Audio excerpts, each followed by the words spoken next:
Hello, here's one of my favorite quotes by Tony Robbins. Change is automatic, progress is not. Change is the only constant these days, yet many people seem to have a difficult time accepting it. And there is a reason. What can change?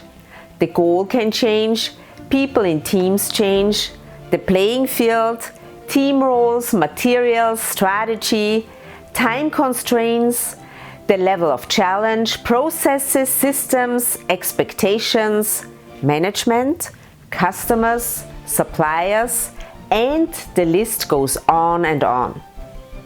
How do you feel when you think about change? Excited or fearful? Determined or frustrated? Hopeful or anxious? Happy or nostalgic? Confident or resentful?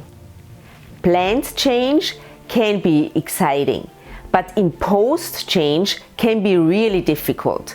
And that's what most of your team members have to deal with. Imposed change. That's where many people already get stuck. Based on past experiences, they assign a specific meaning to the change. Change can signify more work, the discomfort of learning new things, the fear of not being able to adapt to new technology, and so much more.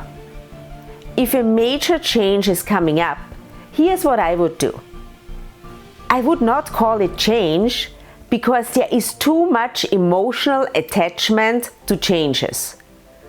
Call it new and exciting system, call it a new opportunity, call it major improvements for the team.